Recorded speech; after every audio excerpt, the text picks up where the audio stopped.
Dear students, अपने इतिहास विषय के पाठ्यक्रम के अंतर्गत आज हम जो हमारा इतिहास विषय का सेमेस्टर सिस्टम के अंतर्गत श्रीदेव सुमन उत्तराखंड विश्वविद्यालय का जो पाठ्यक्रम है, उस पाठ्यक्रम के अंतर्गत इतिहास विषय का जो यूजी पाठ्यक्रम है, स्नातक पाठ्यक्रम है, उस पाठ्यक्रम के अंतर्गत हम इतिहास विषय में जो वोकेशनल कोर्सेज हैं, जो वोकेशनल कोर्स है इतिहास विषय का, तो थर्ड सेमेस्टर में अर्थात बीए थर्ड सेमेस्टर में इतिहास विषय के अंतर्गत जो वोकेशनल कोर्स है, उस कोर्स का जो टाइटल है archaeology in India ancient Indian numismatics, अर्थात भारत में पुरातत्व शास्त्र, और इस पुरातत्व शास्त्र के अंतर्गत है प्राचीन भारतीय मुद्रा शास्त्र। या हम कह सकते हैं कि प्राचीन भारत में मुद्रा का स्वरूप क्या था। इस पाठ्यक्रम के अंतर्गत, या हम कह सकते हैं कि इस प्रश्न पत्र के अंतर्गत हम अध्ययन करेंगे कि प्राचीन भारत का मुद्रा शास्त्र क्या था, या प्राचीन भारत में किस तरह मुद्रा का प्रचलन हुआ, किस तरह मुद्रा का प्रयोग किया जाता था। मुद्रा अर्थात सिक्के, जिसको हम आज रुपये, भारत की जो मुद्रा वो क्या है, रुपया है, और जिसे हम रुपया के रूप में भी जानते हैं भारत के संदर्भ में, वर्तमान के संदर्भ में, कि वर्तमान भारत की मुद्रा रुपये है, या जिसको हम क्या कहते हैं, रुपया है। जैसे विभिन्न देशों की अलग अलग मुद्रा है, जैसे यूएसए अर्थात संयुक्त राज्य की मुद्रा डॉलर है, ऐसे ही जो ग्रेट ब्रिटेन है, जिसको हम यूके भी कहते हैं, यूनाइटेड किंगडम, उसकी मुद्रा पाउंड है। तो अलग अलग देशों की अलग अलग मुद्रा है।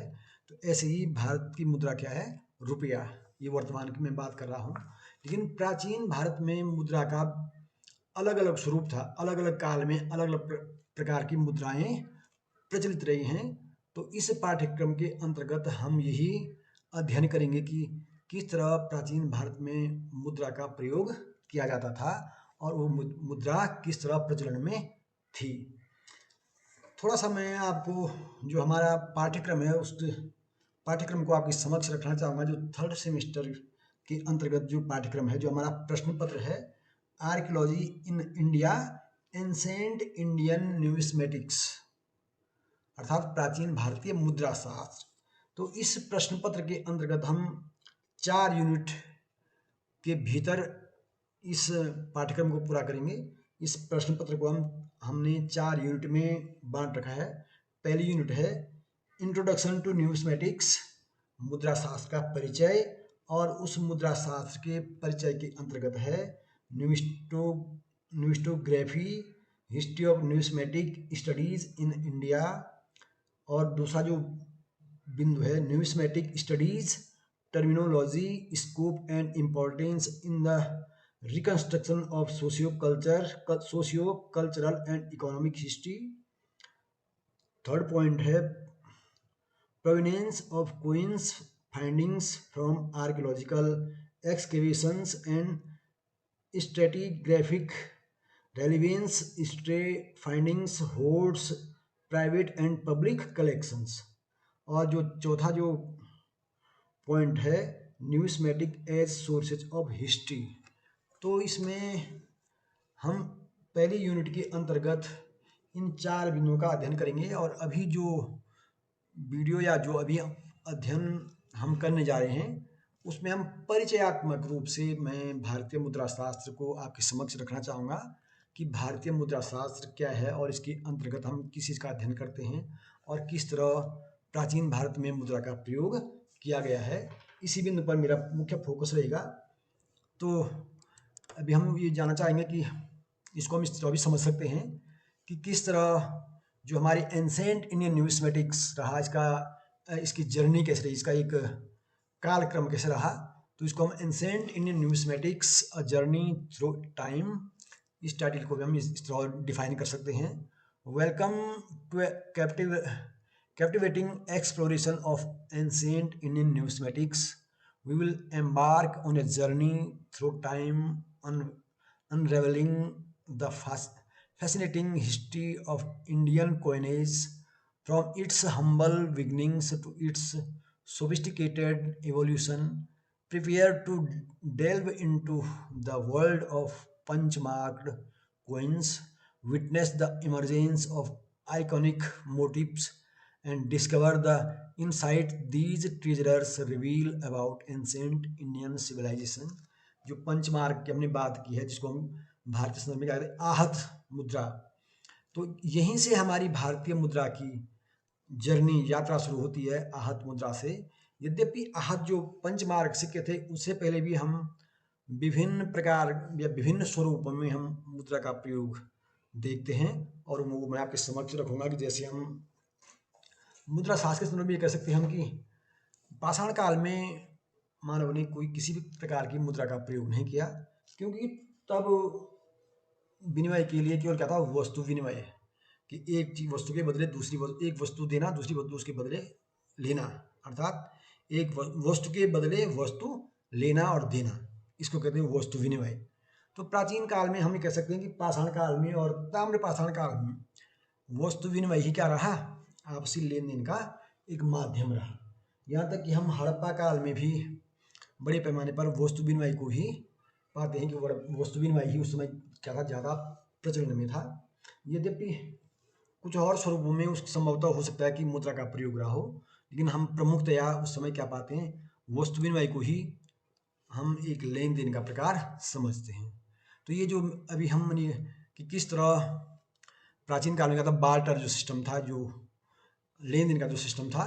वही क्या था उस समय करेंसी के रूप में, हम कोई मुद्रा तो थी नहीं, लेकिन वस्तुओं का ही आपस में विनिमय किया जाता था। और ऋग्वेद में एक उद्धरण, एक आख्यान ऐसा भी मिलता है कि जब एक कोई महिला जो है इंद्र की मूर्तियों की कीमत जो है गायों में वो आंकती है और कहती है कि इंद्र की एक मूर्ति के बदले इतनी गाय में देने को तैयार हो। तो ये भी हम कह सकते हैं कि गाय का भी उस समय क्या कर सकता है, लेन देन में प्रयोग होता था। इसीलिए वैदिक काल में गाय को ही धन, गोधन इसलिए कहा जाता था, क्योंकि धन के रूप में जिसके पास जितनी अधिक गायें होती थी उसको उतना धनी माना जाता था।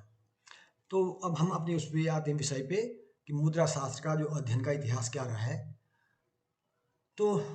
मुद्रा शास्त्र, जैसे मैंने कहा कि मुद्रा का अध्ययन, तो सामान्यतः हम इसको इस तरह डिफाइन कर सकते हैं, सिक्कों के अध्ययन को मुद्रा शास्त्र कहा जाता है, जिसके अंतर्गत सिक्कों में प्रयुक्त धातु, सिक्के का आकार और स्वरूप, सिक्कों की माप पद्धति, निर्माण विधि अथवा उत्कीर्ण लिपि जैसे सभी पक्षों का अध्ययन मुद्रा शास्त्र के अंतर्गत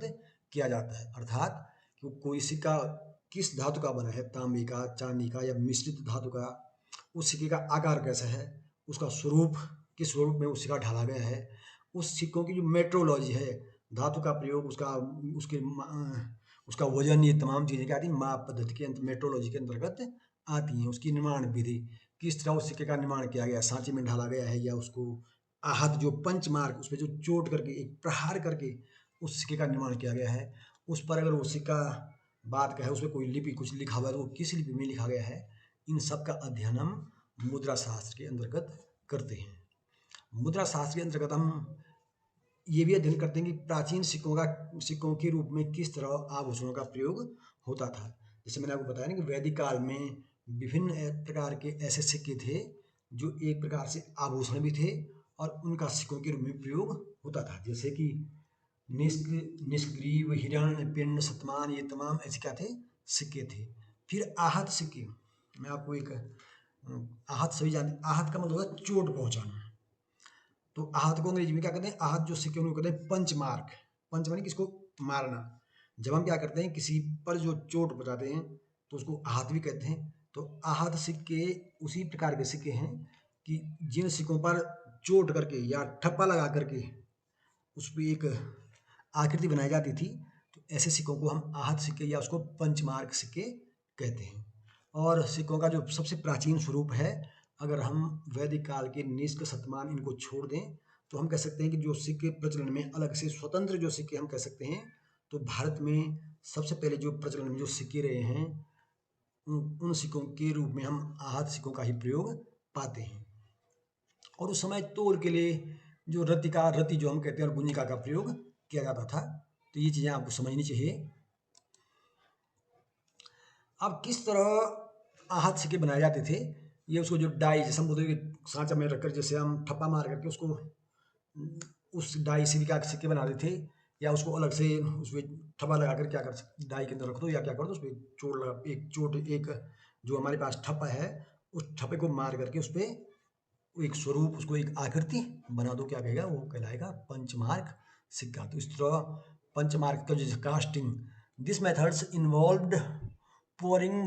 molten material into molds resulting in more standardized coins। मानी एक आपने क्या करा, धातु को पिघला करके किसी सांचे में डाल दिया,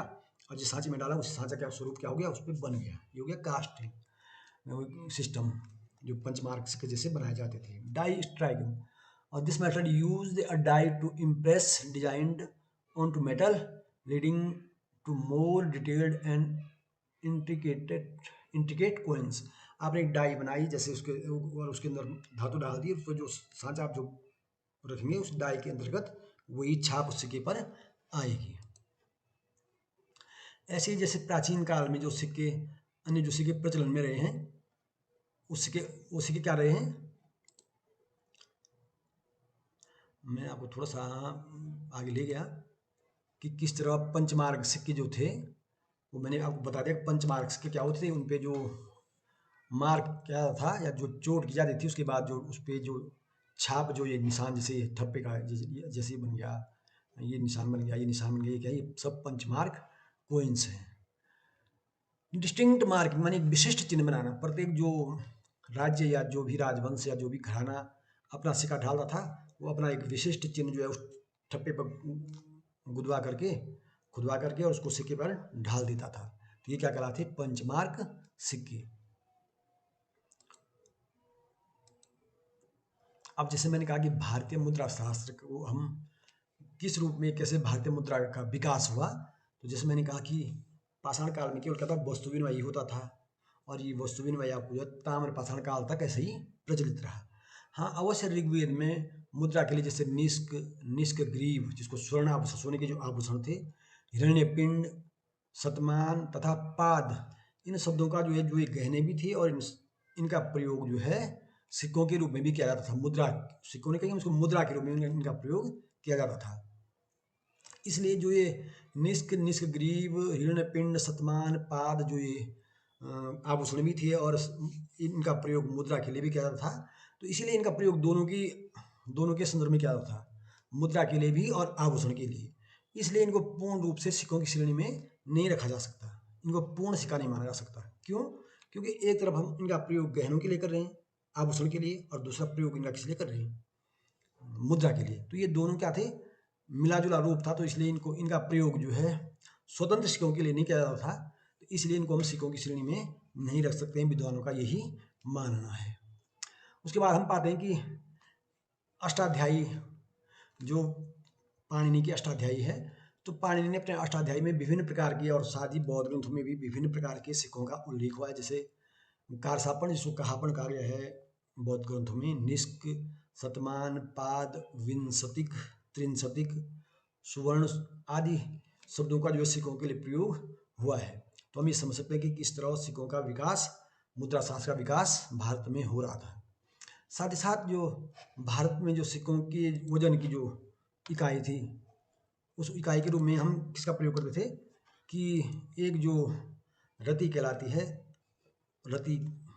को जो है तौल के लिए रति का प्रयोग किया जाता था। और एक रति के नीचे गुंजा के जो फूल, लाल काली फूलों के जो बीज होते हैं गुंजा के,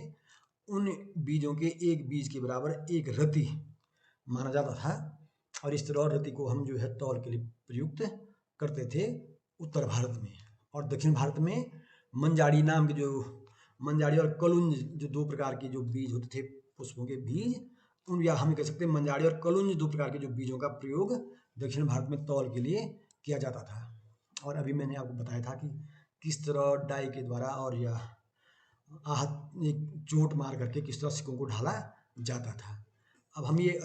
जानना चाहेंगे कि किस तरह प्राचीन जो साम्राज्य रहे हैं, जैसे मौर्य साम्राज्य रहा है या गुप्त साम्राज्य रहा है, इनके सिक्के ढाले गए हैं। जो मौर्य साम्राज्य था, तो मौर्य साम्राज्य के जो सिक्के थे वो क्या थे, उन पे सामान्य तौर क्या सिंबल, जो प्रतीक चिन्ह थे वो क्या थे, शेर, लॉयन, एलिफेंट एंड बुल, मौर्यों के ने जो भी मौर्यों ने सिक्के ढाले हैं उन पे सामान्यतः शेर,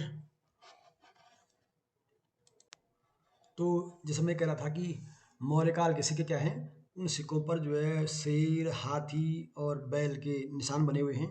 तो गुप्त काल के सिक्कों में क्या अंतर है, गुप्त काल के सिक्कों में एक तरफ जो शासक है उसका चित्र है या देवी देवता का चित्र है, या दूसरी तरफ क्या उसका उसका एक उसमें जो लेख है, या जो हिंदू देवी देवता है उनके क्या है उस पर उनसे संदर्भ आकृतियाँ उस पर खोदी गई हैं। इस तरह फिर जो मैंने कहा कि ये प्रतीक चिन्ह उस पर खोदे गए थे सिक्कों पर, या सिक्कों पर जो प्रतीक चिन्ह ढाले गए हैं उनमें जैसे एनिमल्स जो जैसे मैंने कहा लॉयन, एलिफेंट, बुल्स, ये क्या करते हैं, lions, elephants, tigers and bulls were common motif reflecting the importance of these animals in ancient Indian culture. जो प्राचीन भारतीय संस्कृति थी उनमें जो ये एनिमल के जो चित्र उस पर ढाले गए हैं वो ये दिखाते हैं, एक तो उन एनिमल्स की जो इम्पोर्टेंस, उनका महत्व दिखाते हैं, साथ ही साथ एक जो साम्राज्य है उसकी शक्ति को भी क्या करते हैं, वो प्रदर्शित करते हैं। ऐसे जैसे डेइटीज हैं, जो देवी देवताएं हैं, जो देवी देवता हैं वो क्या प्रतीक, वो क्या किस बात के सिंबल हैं, images of Hindu deities such as Vishnu, Shiva and Brahma reflected religious beliefs and patronage of rulers. ये जो देवी देवताओं के प्रतीक जिन शासकों के सिक्कों पर उत्कीर्ण किए गए हैं वो ये दिखाते हैं कि वो शासक किन देवी देवताओं में विश्वास करता था, किन देवी देवताओं का भक्त था, जैसे विष्णु का भक्त था या शिव का था या ब्रह्मा का भक्त था, और किस तरह शासक जो है किस उस धर्म के प्रति अपने को समर्पित या उस धर्म का एक प्रकार से पोषक था। सिंबल्स जैसे अन्य सिंबल्स या swastikas, wheels and other symbols represented power, prosperity and spiritual beliefs. जो सिंबल हम क्या करते हैं उसकी शक्ति को, जो प्रतीक चिन्ह सिक्कों में ढाले गए हैं जैसे स्वास्तिक हो गया या चक्र हो गया या अन्य प्रकार के जो प्रतीक चिन्ह हैं वो शासक की शक्ति को, उसके मानसिक, उसके धार्मिक विश्वास को, इनको क्या करता, रिफ्लेक्ट करते थे। अब जो मैंने कहा था आर्थ सिक्के, वो किस तरह जो है भारत में विभिन्न क्षेत्रों में अलग अलग क्षेत्रों में अलग अलग प्रकार के आर्थ सिक्के मिले हैं। तो जो प्रसिद्ध इतिहासकार हुए हैं उपेंद्र सिंह, तो उन्होंने इस तरह जो है 4 प्रकार से सिक्कों को, आर्थ सिक्कों को विभाजित करने का प्रयास किया है। जैसे तक्षशिला गांधार में जो सिक्के मिले हैं तो वजन, संख्या और प्रचलन क्षेत्र के आधार पर उपेंद्र सिंह ने आहत सिक्कों को 4 भागों में विभक्त किया है। जैसे तक्षशिला गांधार प्रकार सिक्कों में क्या है, उत्तर पश्चिमी भारत, और इस सिक्कों का जो वजनदार और मानक क्या है, एक आहत चिन्ह उनके पास क्या है, इनका जैसे एक प्रकार का जो पंचमार्क का जो मार्क जो चिन्ह है उनका एक जैसा मिला है। कोसल जो मध्य गंगा मैदान है, कोसल जो प्राचीन प्रांत भी रहा है, जनपद भी रहा है, तो उनका वजन और मानक के अनुसार एक प्रकार के जो सिक्के कोसल क्षेत्र में मिले हैं वो एक का दूसरा प्रकार हो गया क्या, आहत सिक्कों का। अवंती जो कि उज्जैन के राजा, एक अवंती एक राष्ट्र, अवंती राष्ट्र, तो पश्चिमी भारत में अवंती प्रकार के जो सिक्के मिले हैं वो अधिकांश पश्चिमी भारत में मिले हैं, और पश्चिमी भारत के एक निश्चित क्षेत्र पर इन सिक्कों का समान वजन, समान जो है मार्क इन सिक्कों पर रहा है। चौथा जो मगध क्षेत्र था, मगध जो बाद में मगध साम्राज्य बना, तो मगध क्षेत्र में, मगध साम्राज्य में लगभग आहत सिक्कों का एक जैसा प्रकार प्रचलन में देखने को मिलता है। अब हम ये चर्चा करेंगे कि जो ये मुद्रा शास्त्र है इसका व्यापार और वाणिज्य में क्या रोल रहा है, या क्या हमको व्यापार और वाणिज्य में मुद्रा शास्त्र में कुछ जानकारी प्राप्त होती है। अब जहाँ जहाँ ये मुद्राएं, एक जैसी मुद्राएं जहाँ जहाँ विभिन्न क्षेत्रों पर मिली हैं तो उनसे हमें ये पता लगता है कि ये क्षेत्र, इन क्षेत्रों पे ये समान मुद्रा जो जिस शासक की भी थी तो उस शासक का ये प्रभाव क्षेत्र निश्चित ही रहा होगा। जैसे कि हम देखते हैं कि बहुत सारी जो कोइंस हैं वो क्या मिलते हैं, एक निश्चित व्यापारिक मार्ग पर मिलते हैं, तो उससे ये पता लगता है कि ये क्या था, एक व्यापारिक मार्ग था, और इस मार्ग पर इस साम्राज्य से संबंधित व्यापारी या इस साम्राज्य से व्यापार होता था। जैसे आपने देखा सिल्क रूट जो रेशम मार्ग था, तो रेशम मार्ग जो यूरोप के काला सागर से जो मध्य एशिया में आता था, तो इस मार्ग पर जहाँ जहाँ एक प्रकार के सिक्के मिलते हैं तो उससे क्या होता है, एक सिल्क रूट का एक पता लगता है कि ये क्या था, एक व्यापारिक मार्ग था, और इस व्यापारिक मार्ग पर इन शासकों के सिक्के प्रचलन में थे। Coins provide evidence of trade, routes connecting India with other regions including the Roman Empire and South East Asia. जो हमारी जो सिक्के मिलते हैं विभिन्न क्षेत्रों में, चाहे वो जो रोमन साम्राज्य के साथ जो व्यापार था, जो सिक्के वहाँ मिलते हैं, तो उससे भी ये पता लगता है कि किस तरह प्राचीन काल में रोमन साम्राज्य से भारत का व्यापार होता था। ऐसे ही साउथ ईस्ट एशिया, दक्षिण पूर्व एशिया के साथ जो व्यापार था, जो व्यापारिक संबंध था, वो भी सिक्कों से उसका क्या होता है, हमें ज्ञान होता है। साथ ही साथ क्या होता है, currency exchange. The presence of foreign coins in India highlights the importance of currency exchange and the interaction between different economies। जो विभिन्न जो अर्थव्यवस्थाएं रही विभिन्न देशों की, तो उनमें आपसी जो लेन देन, आयात और निर्यात ये जो होता था, इसका पता भी किससे चलता है, हमारी विभिन्न प्रकार की करेंसी से, या जो जो हमारी मुद्रा है। अगर जैसे आपने देखा होगा कि दक्षिण भारत में बंदरगाह के कई बंदरगाहों पर क्या मिले, रोमन सिक्के मिले हैं। तो इससे स्पष्ट होता है कि किस तरह दक्षिण भारत के बंदरगाहों तक रोमन साम्राज्य के व्यापारी आते थे, या वहाँ तक जो है हमारे रोमन साम्राज्य के व्यापारी दक्षिण भारत से व्यापार करते थे। इकोनॉमिक प्रॉस्पेरिटी, जो सिक्कों की क्या होती है, the evidence and diversity of coins suggest A thriving economy and wide spreads of currency in ancient India. जो हमारी जो ये सिक्के, जो अगर शुद्ध सिक्के हैं, अगर शुद्ध सोने के सिक्के, जैसे हमें कुषाण काल में सोने के सिक्के मिलते हैं, तो उससे ये भी पता लगता है कि कुषाण काल की आर्थिक व्यवस्था, अर्थव्यवस्था कितनी समृद्ध थी। तो जिस काल के या जिस राज्य के जितने शुद्ध, चाहे वो शुद्ध चांदी के सिक्के हों, शुद्ध सोने के सिक्के हों, तो उससे उन सिक्कों की प्योरिटी से उस साम्राज्य की आर्थिक समृद्धि का भी क्या हमें क्या होता है, पता लगता है। तो ये क्या है, सिक्कों की इंपॉर्टेंस भी हमें क्या होती है, इससे पता चलती है। अब हम कंक्लूजन के तौर पे समझ सकते हैं कि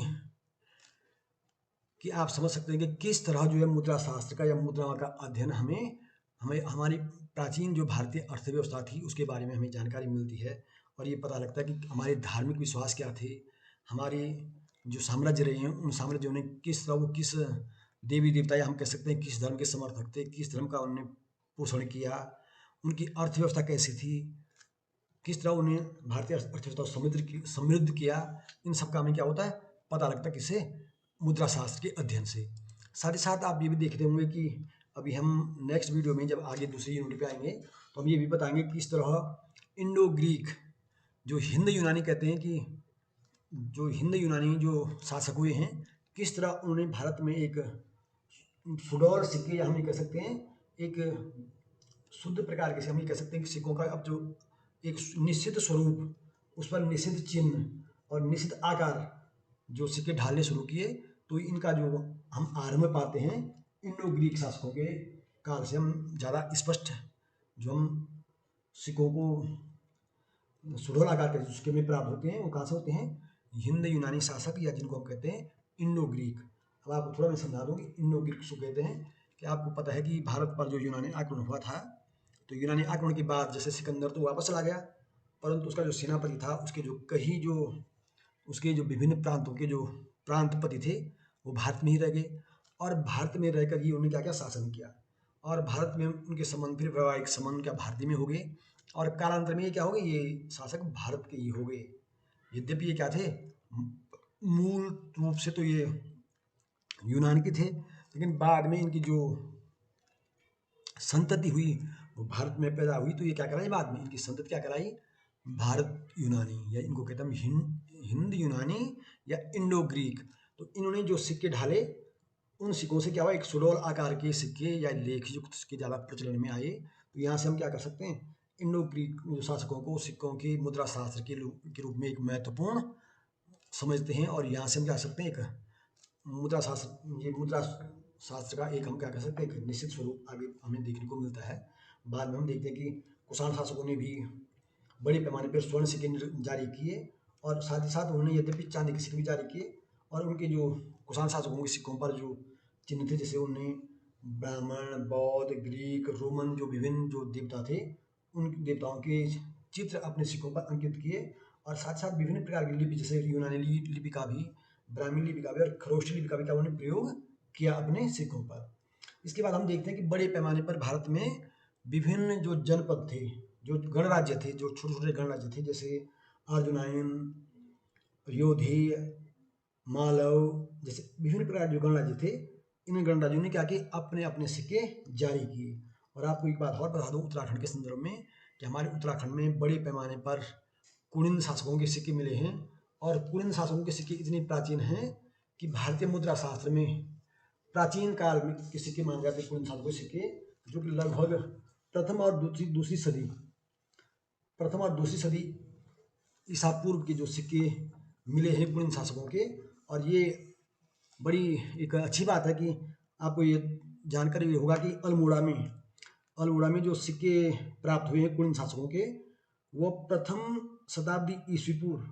और द्वितीय शताब्दी ईस्वी पूर्व मानी ईसा के जन्म से भी 100 साल 200 साल पहले के सिक्के ये मिले हैं, जिन सिक्कों पर शिवदत्त, शिवपालित, ये क्या है, कुलीन शासकों के नाम का उल्लेख है। तो आप समझ सकते हैं कि हमारे उत्तराखंड में किस तरह जो है प्राचीन काल से ही सिक्कों का स्वरूप जो था वो मिलता है और सिक्के प्रचलन में रहे हैं। ऐसे ही अल्मोड़ा के अलावा विभिन्न, जैसे टिहरी में, अठूर, कई क्षेत्रों में, उत्तरकाशी में, कई क्षेत्रों में हमें क्या मिले हैं, कुलीन शासकों के सिक्के मिले हैं। तो इस तरह हम देखते हैं कि भारत में किस तरह सिक्कों का प्रयोग आरंभ हुआ। और इन सिक्कों का अध्ययन का उद्देश्य क्या है, जैसे मैंने बताया कि इससे अर्थव्यवस्था के साथ साथ ये तो पता चलता ही है सिक्कों से कि जिस राज्य के या जिस राजा की उन सिक्कों को ढाला, तो उनकी प्योरिटी से पता लगता है कि उस राज्य या उस राजा की अर्थव्यवस्था या आर्थिक स्थिति कैसी रही होगी। साथ ही साथ इनसे ये पता लगता है कि उस समय जो जिस शासक के भी या जिस शासनकाल के भी या जिस युग के हमें सिक्के प्राप्त होते हैं, उसे ये भी जानकारी प्राप्त होती है कि उस काल में वाणिज्य और व्यापार कितना समृद्ध था।